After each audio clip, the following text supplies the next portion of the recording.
Бақара сүресі 58 және 61 аяттар. Бірде оларға: мына қалаға кіріңдер де, кез келген жерінен қалағанша ішіп жеңдер. Қаланың қақпасынан кіргенде сәждеге жығылып: «Уа Раббымыз, күнәмізді кешіре көр» деп айтыңдар.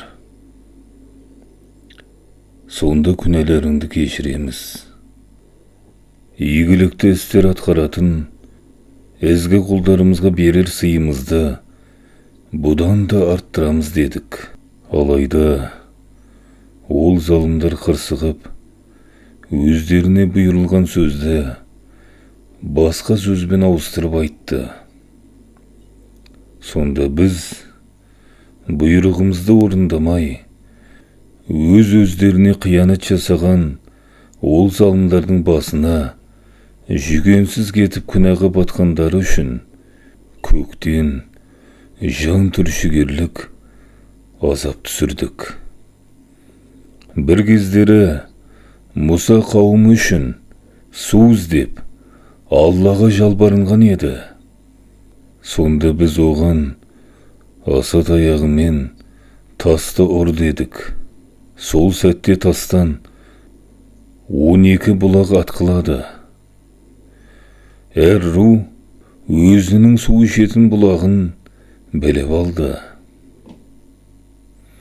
Сөйтіп оларға: Алланың берген ризығынан ішіп жеңдер, жер бетінде лаң салып, бұзғыншылық жасамаңдар деп бұйырдық.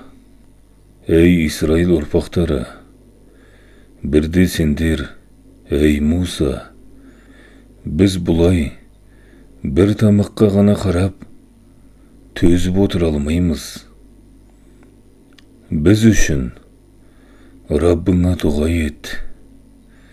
Бізге жерден өсетін дәнді дақылдан, асқабақтан, сарымсақтан, жасымақтан, пияздан шығарсын деген едіңдер. Сол кезде Мұса: сонда сендер қайырлы нәрсені одан төмен болмашы нәрсеге айырбастап алмақпысыңдар. Ендеше қалаға барыңдар, сұрағандарың сол жерден табылады деді. Содан олар қорлық пен жоқшылық қамытын киіп, ақырында Алланың қаһарына ұшырады. Иә, солай болды. Өйткені олар Алланың аяттарына сенбей, пайғамбарларды нақақтан нақақ өлтіретін еді. Иә, солай болды. Өйткені олар үнемі Аллаға қарсы келетін һәм күнә жасауда шектен шығатын